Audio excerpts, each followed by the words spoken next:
आप सभी भाई बहनों का आध्यात्मिक ज्ञानात्मक चैनल की संध्या बेला ज्ञान कक्षा में एक बार फिर स्वागत है।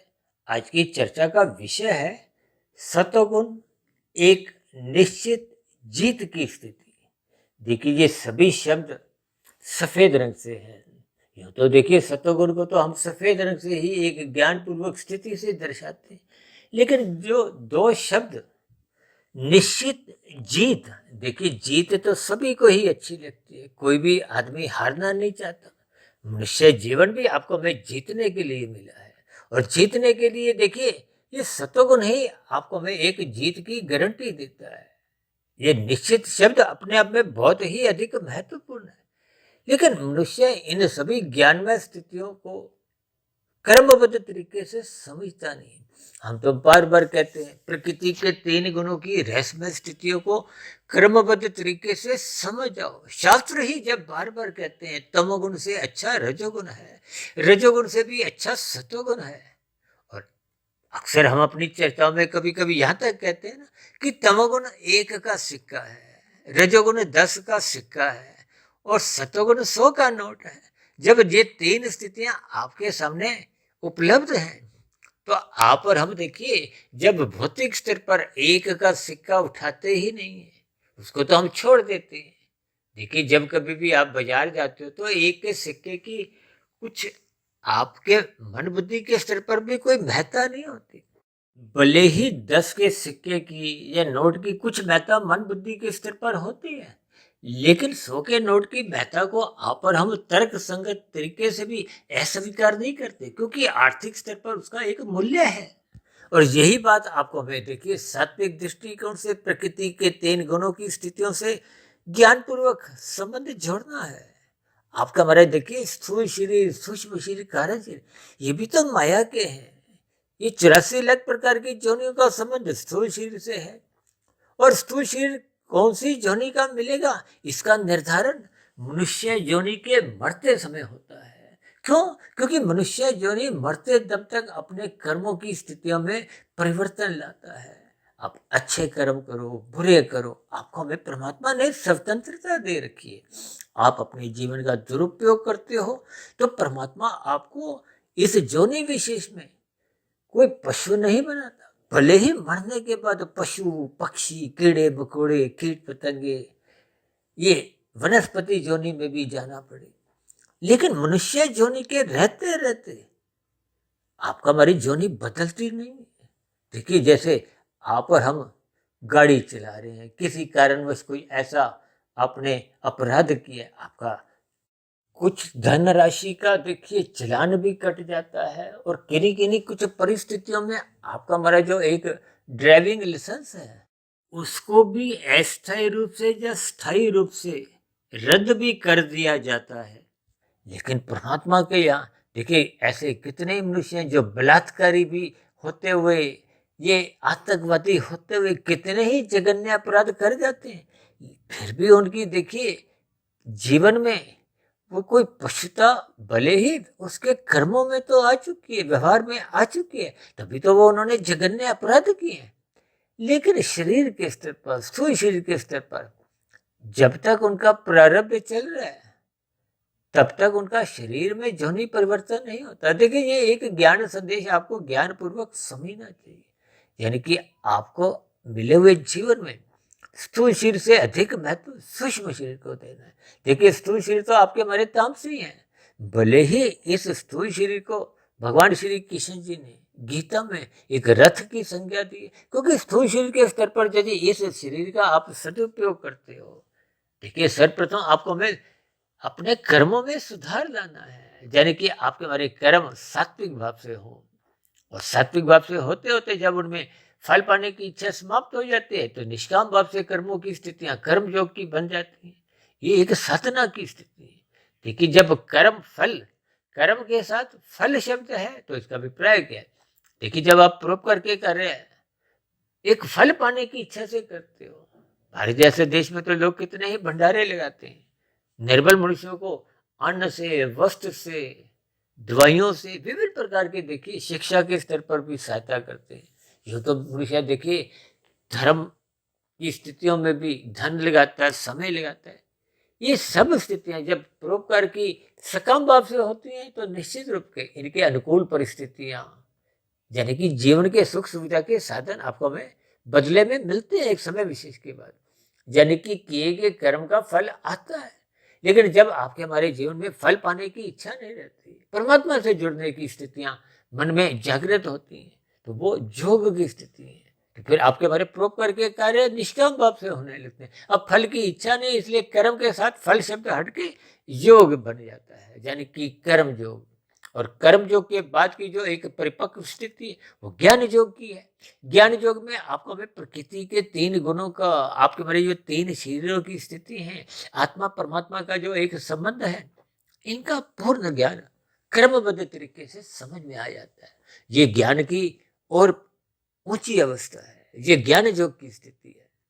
और ये सभी स्थितियां जब मूलभूत रूप से बन जाती हैं तो परमात्मा की सम्मुखता को, स्मृति कहो, भक्ति कहो, सेवा कहो, किसी भी शब्दों में शरणागति कहो, ये निरंतर फिर बनी ही रहती है। देखिए योग का मतलब ही ये है कि जब आत्मा परमात्मा के सम्मुख होती है और कर्म, ज्ञान और भक्ति ये अलग अलग स्थितियां हैं। देखिए भक्ति तो अपने आप में ही योग है और योग के साथ योग यानी कि महायोग। इसलिए तो भगवान श्री कृष्ण जी कहते हैं कि मेरे भक्त का कभी पतन नहीं होता। देखिए ये सभी स्थितियों के आपको हमें अर्थ समझने, इसीलिए आज हमने वीडियो के नाम में देखिए सतोगुण एक निश्चित जीत की स्थिति शब्दों से लिखा है और निश्चित जीत को हमने बहुत ही अधिक महत्ता दी है। इसका अभिप्राय क्या है कि आपको हमें मिले हुए जीवन में श्रद्धा पूर्वक सत्संग करना है। ये आपके हमारे जीवन की एक निश्चित जीत है। जीत का अभिप्राय लाभदायक स्थितियों से है, लाभदायक स्थितियों का अभिप्राय शुद्ध कमाई से है। देखिए जब आप और हम मिले हुए जीवन का सदुपयोग करते हैं, कमाई करते हैं, देखिए तमोगुण में रहते हुए तो आप और हम एक ऋण ले लेते हैं, उस ऋण को चुकाना पड़ता है, उस ऋण पे ब्याज देना पड़ता है। और भी देखिए देखिए शब्दों की स्थितियों के अर्थ भावार्थ अपने समझ नहीं, ताकि आप और हम तमोगुण से बचे। हम तो बार बार कहते हैं कि कानून का पालन करो, अपराध मत करो। हम बार बार कहते हैं ना, लाल बत्ती पे रुको, भागो मत, क्योंकि आप दूसरों की हरी बत्ती जब आप खाते हो, दूसरों का हिस्सा खाते हो। लेकिन जब दूसरों की हरी बत्ती, आप लाल बत्ती पे रुकते नहीं, तो आप दूसरों की हरी बत्ती खाते हो, दूसरों का हिस्सा खाते हो और दूसरों को पीड़ा देते हो। ये सभी स्थितियां आपके हमारे पाप कर्मों का क्रमशः बढ़ाती है।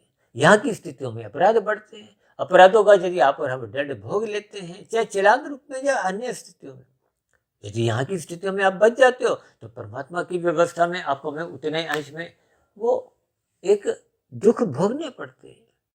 इसीलिए शास्त्र बार बार कहते हैं धर्म को प्रथम स्थान पे रखो। धर्म का अभिप्राय देखिए सात्विक स्थिति से है। शास्त्रों में कहा गया गुरु के प्रवचनों को सुनो, शास्त्रों का स्वाध्याय करो, यानी कि श्रद्धा पूर्वक सत्संग करो, ब्रह्म मुहूर्त में उठो। ये सभी सात्विक स्थितियां आपके हमारे जीवन की जीत को सुनिश्चित करती हैं। और जीत सुनिश्चित होने का अभिप्राय आपकी हमारी आध्यात्मिक उन्नति से है, शुद्ध कमाई से है। कारण शरीर जितना जितना शुद्ध कर देंगे उतनी उतनी आपके हमारी ये कमाई की स्थितियां मजबूत होती हैं, ये योग की स्थितियां बनने लगती हैं। अन्यथा यदि मनुष्य अपने जीवन में सत्वगुण का संग नहीं करता तो धर्म की स्थितियां कमजोर होने लगती हैं। तो फिर ऐसी स्थितियों में अर्थ और काम नाचने लगते हैं। अर्थ का अभिप्राय धन से है, पदार्थों से है, ये एक तामसी स्थिति से है। और काम का अभिप्राय बाच भोग इच्छाओं से है। ये संसारी भोग इच्छाएं जैसे जैसे बढ़ती हैं तभी तो आप हम अधिक से अधिक धन कमाते हैं, और धन कमाते कमाते आप कानून का उल्लंघन कर जाते हो, शास्त्र विरुद्ध कितने पाप कर्म कर जाते हैं, मनुष्य को इसका बोध नहीं रहता, क्योंकि धर्म प्रथम स्थान से कमजोर हो गया। अक्सर हम बार बार इस बात को जोर देकर कहते हैं कि धर्म की चार दीवारी इतनी ऊंची बनाओ, इतनी मजबूत बनाओ कि ये अर्थ और काम उस दीवार को लांघ ना सके, तोड़ ना सके। इसका अभिप्राय क्या है कि आपका हमारे जीवन में सत्वगुण की स्थिति मजबूत आपको हमें बनानी है। ये बनती है श्रद्धा पूर्वक सत्संग करने से, सतोगुण का संग करने से, ब्रह्म मुहूर्त में उठने से। तो ऐसी सभी सात्विक शुभ स्थितियां हम सभी भाई बहनों के जीवन में बनना आरंभ हो, ताकि आपके हमारे मिले हुए जीवन की जो एक जीत है वो सुनिश्चित बनी रहे। क्योंकि जीतने का मतलब क्या है कि आप सर्वप्रथम ये जो नीचे की ताप से निंदनीय कष्टमय जोनि है, उन जोनियों में जाने से आप और हम बच जाते हैं। जब जब सतोगुण मजबूत स्थिति में होता है तो कम से कम मनुष्य पाप कर्मों से बचा रहता है, जिसके फलस्वरूप उसका कर्मशय नहीं बिगड़ता, संस्कार नहीं बिगड़ते, यानी कि संचित कर्मों का कर्मशय बिगड़ता नहीं है। इसलिए मनुष्य योनि के मरते ही आपको हमें पुनः मनुष्य योनि का ही एक अवसर मिलता है। अन्यथा यदि अर्थ और काम बिगड़ने लगते हैं, भोग विषय ये 24/7 की स्थितियों में नाचने लगते हैं, तो फिर ये धर्म की स्थितियां कमजोर होती हैं। तो फिर मनुष्य वर्तमान समय में भले ही कुछ सुख सुविधा के साधनों में अपना जीवन बिता भी ले, लेकिन अंतिम क्षणों में आपको वह पछताना होता है, क्योंकि वो हार की स्थितियां बनने लगती हैं, नीचे की अधोगति की स्थितियों में जाने की संभावनाएं बढ़ने लगती है। इसलिए हम सभी भाई बहनों को अपने मिले हुए जीवन का सदुपयोग करते हुए सात्विक स्थिति मजबूत बनानी चाहिए। इसलिए तो देखिए शास्त्रों में विभिन्न प्रकार के कर्मकांड समझाए गए हैं। ये कर्मकांड ज्ञान पूर्वक करने चाहिए। ये ज्ञान पूर्वक कर्मकांड होने से आपके हमारी सात्विक स्थिति मजबूत होती है। सात्विक स्थिति मजबूत होने से ही आपके हमारे जीवन की जीत सुनिश्चित होने लगती है। और यदि आप और हम कर्मकांड ही देखिए, लोभ से भय से करते हैं, तो मन बुद्धि के स्तर पर, सूक्ष्म शरीर के स्तर पर सात्विक स्थितियां बनते ही नहीं है, कारण शरीर में शुभ संस्कार बन नहीं पाते, जिसके फलस्वरूप आपके हमारी जो एक सात्विक कमाई है, शुद्ध कमाई है, वो कार्य शरीर में बन नहीं पाती। इन सभी स्थितियों को ज्ञान पूर्वक समझते हुए हम सभी भाई बहनों को अपनी जीवन की जीत सुनिश्चित करने के लिए सत्वगुण का ही संग करना होगा। तो ऐसी सभी सात्विक शुभ स्थितियां हम सभी भाई बहनों के जीवन में भी क्रमशः बनने लगे। इन्हीं शुभकामनाओं के साथ चर्चा विशेष का यही विश्राम देते हैं। कल सुबह फिर मिलते हैं ब्रह्म मुहूर्त ज्ञान उपदेश कक्षा में। तब तक आप अपने आध्यात्मिक मित्र सुधीर भाटिया फकीर को इजाजत दें। आप सभी भाई बहनों को बहुत बहुत शुभ रात्रि। और सुबह ब्रह्म मुहूर्त में उठने के लिए, अपनी सात्विक स्थिति मजबूत करने के लिए, अपने जीवन की जीत को एक सुनिश्चित करने के लिए मेरी ओर से ब्रह्म मुहूर्त में उठने की बहुत बहुत शुभकामनाएं।